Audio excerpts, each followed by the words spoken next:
name is Greg Ojeh, and you are watching Broadway TV. The way they have is very broad. It can accommodate you. See, any way that can accommodate me, then who are you? Stay tuned to Broadway TV.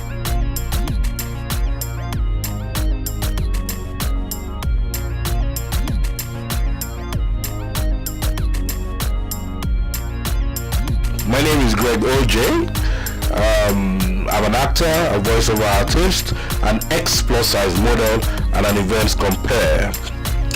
I am in quite a reasonable number of series and movies. Most popular would be my character Ibuzo on Thin Cell, crazy guy. General Juku from The Accountant. Mr Brumen, the mean Mr Brumen from Surulere, and a host of others. I've also been on a couple of adverts, popular telecom adverts, popular electronic adverts, roofing sheet advert. I've done a couple of voiceover jobs for a popular milk company, a popular bank, amongst others. I'm from Edo State.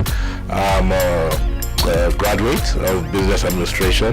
I'm an IT professional too. I love life. I love music. I believe when we live life simple, it makes life simple.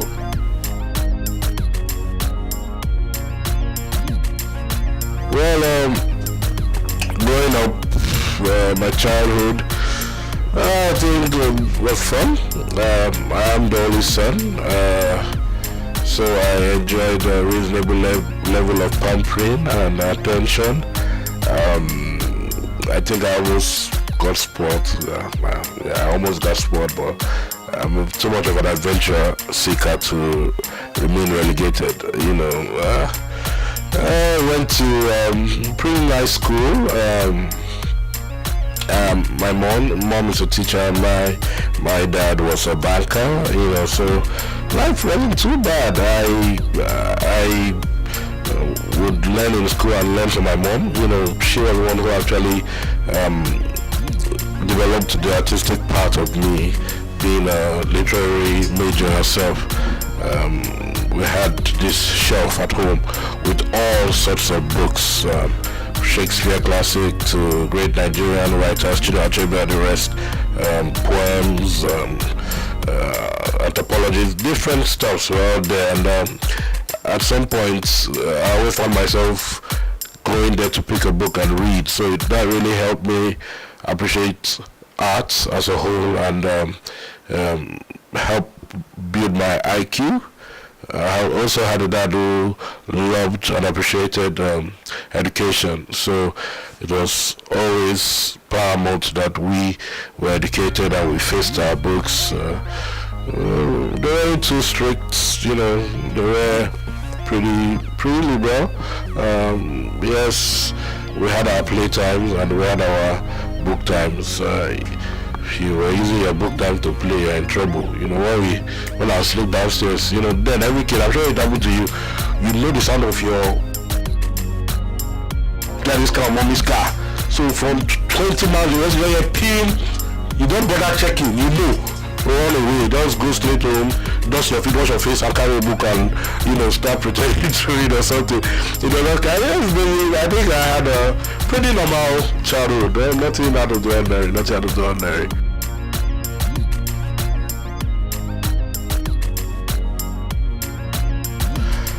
Behind the wheels, what do I think about it? I firstly think it's a great production, and not because I'm on it, but because I saw what was put into making this movie.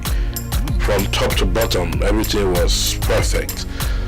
The director, the directing, the actor, the acting, the props, the propping, everything is just on point. We went beyond borders. We were able to do quite a number of things that are not regularly done in the industry. We fell a tanker.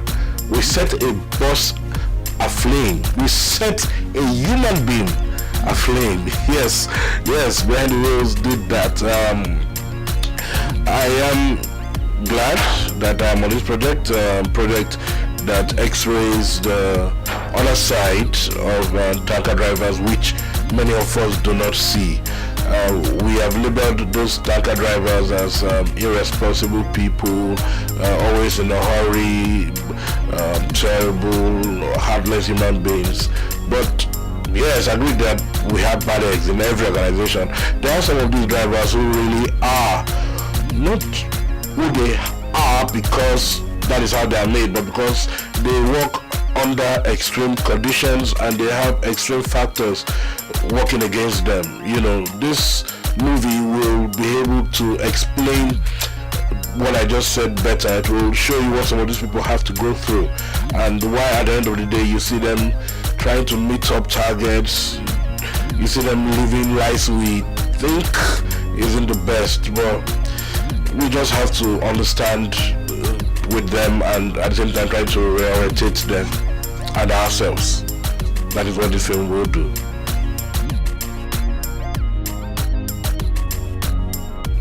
Well, I started acting in 2009. I took a break, went for some studies, and I came back in 2013, and since then it's been up and away. My most memorable role would definitely be my role as General Emeka Ojukwu on the set of The Encounter. Memorable because I always tell people it's easy to play a fictional character. You can decide on your own or with the director, or the director can tell you this is how I want you to play out this role. But when you are playing a role of somebody who really existed or exists, you have to play it the way the person does. The mannerisms, the speech, walk the walk and talk the talk. So I had to do a lot of research. I went through the internet, through books, newspapers, played audio clips of him talking and all that. So on two levels, it is memorable. One, for the amount of work. I have never had to do so much work for a character before. Most times I'm a very spontaneous person. Just tell me a character now, I just look in old bam, I think that's something. But because this man existed and he is a legend, I had to do a lot of work. For the work I had to put in, then too, because he is more or less an icon, and small me, got to play a big man role like that. Baba God, thank you. Brumen, in Surulere, well, that role.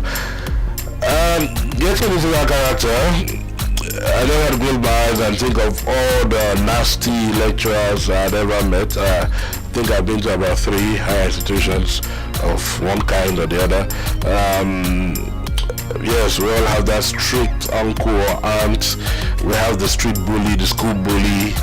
We have that naughty church warden who always wants to prove that, I see now you're doing wrong and all that. So I just had to piece together the various characteristics and the behaviors of these people, and all summed it up into that being, that persona, Brumen. Brumen is actually a mixture of different nasty, sadistic tyrants I have met in my life. Yes, that is who Brumen is.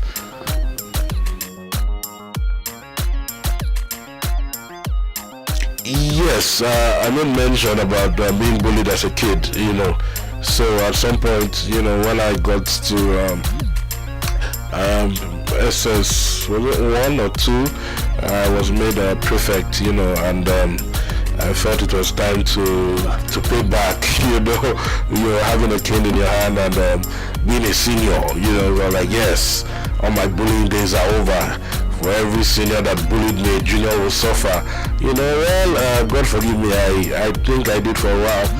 Well, I just couldn't. I'm a fun-loving guy. I am kind-hearted, so I think I did it for about a month, caning kids unnecessarily and all that. I just got tired. It wasn't really part of me, and I decided to live my normal, funny, playful life.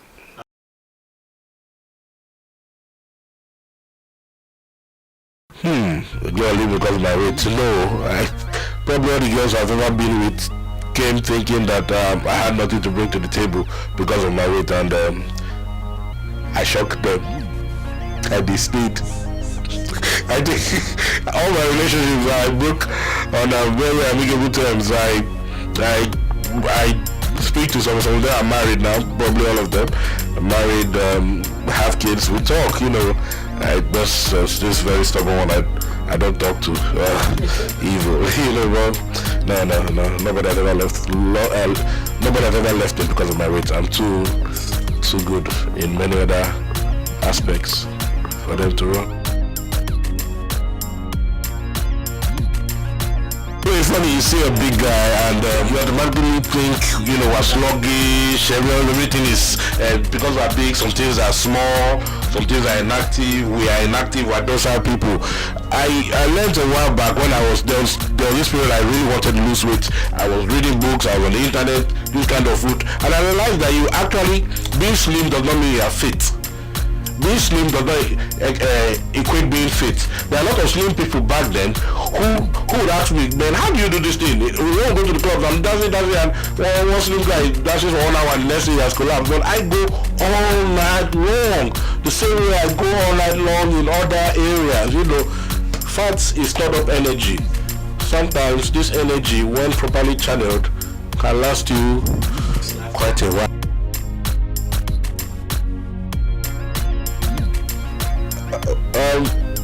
I don't live in denial.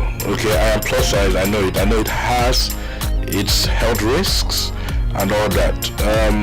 I do whatever I can to avoid those health risks, but I do whatever I can to avoid those health issues. But I learned to love myself many years ago. I was bullied as a kid because of my size. I was teased and all that.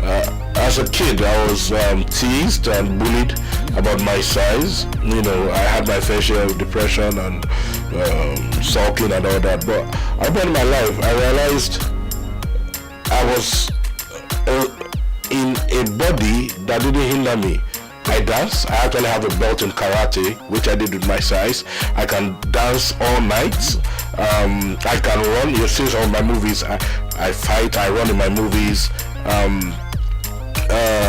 I used to scale fences when I was in school and all that. So I just realized I have a big body, but it's not limiting me. So what I try to do is try to live healthy. And yes, if I can lose some weight, but it's not really a paramount agenda for me. I'm doing fine, and if every actor or every actress is regular sized, what happens to roles that require plus size people to play them? What happens to those roles? Where will you get these people from? So I believe I am somebody who has come to fill a gap. There's been a void for a plus size actor who can really do stuff, and judging from what I've been able to do, I played a general. I played a general. I played a downright comic character. I switched from both age ranges, extreme, and every character description you could think of. So I think I'm doing pretty good. Yes, thanks to God. How far do I hope to go in Nollywood? Nollywood to me is just the tip of the iceberg. I intend to dominate Nollywood. I intend to go to Hollywood and also dominate Hollywood. I intend to break whatever boundaries that have been set for any actor or for acting as a whole. I intend to go the full 9. I intend to go all the way. As far as acting is concerned, as far as this career is what I've chosen, what I am made for, then Nollywood, Gollywood, Bollywood, Can I speak like an Indian man? Well, let's leave Bollywood. Hollywood, prepare for me. Greg Ojeh is coming.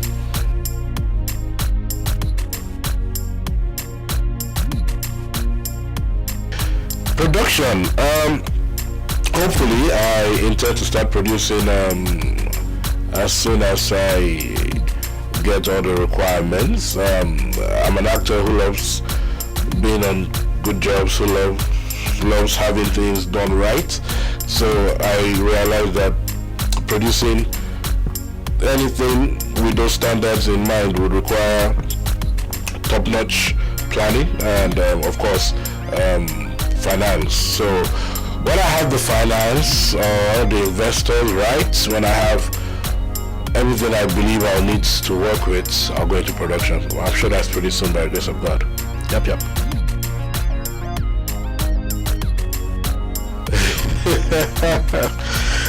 When I was going to get married though, what is the remix for? I'm looking for my journey. I'm looking for my Yemi. I'll get married as soon as I find a woman who understands my job. It's a bit overbearing. I would want to appreciate my family, my friends, all my friends, all of you who are still with me, because I have lost a couple. Yes, I have. It's that bad, in a bit to entertain people, in a bit to make people happy. Sometimes you are left unhappy. I've lost some friends. There's some people who tell me they're not really my friends because they will still be there. But the truth is, there is so much a human being can take. You don't have time to see a friend or communicate with a friend for months on end. The person calls, tells you, you're like, oh, I'm sorry, I've been so busy, I'll call you back, and you forget because you're on this set, you're on that set. You have so many lines to put in your head, and all of a sudden the person just cuts off, and you tell yourself you're going to reconnect, but you still don't find the time to reconnect.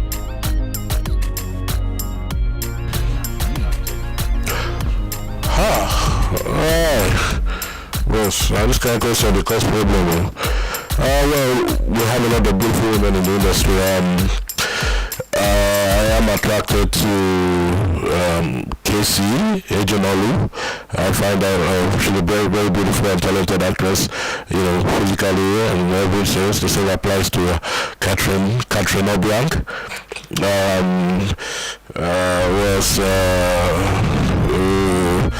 There's an actress called Uwana Odefa. Ruth Kadiri. Ruth Kadiri, beautiful lady. Yes. MM8. I think Timmy Tope. Yes. The list is plenty. I like fine girls. Yes, I like beautiful women. I think that's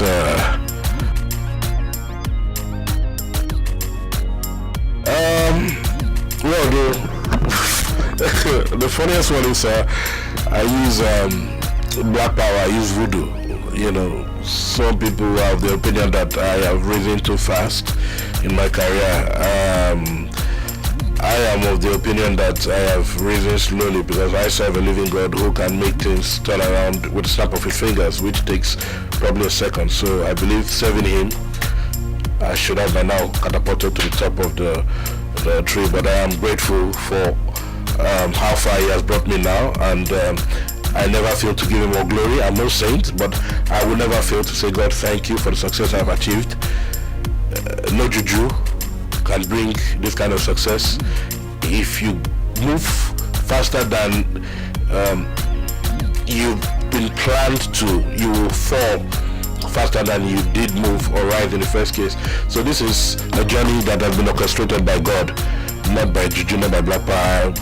Going back to my audition days, where I always had, no card then and all that. So I had everything I had a small bottle of powder, I had a small comb, everything that could fit in my pocket. So when they would call my name to come in and audition, immediately I bring out my powder, rub my face, bring my small comb my beard, comb my hair, and everybody look at me, hey, audition powder, you're juju. I'm like, no, it's common sense. You're going in front of the camera.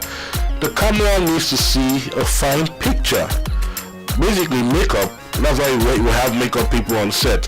where you can get makeup for a man. The most basic form of makeup you can do is just wear powder, and it will just change your entire look on camera. So that's where the whole I use juju came from. And I know now God will be my juju, Baba God, no me. My name is Greg Ojeh. Make sure you keep clicking on broadwayafrica.com to get the best.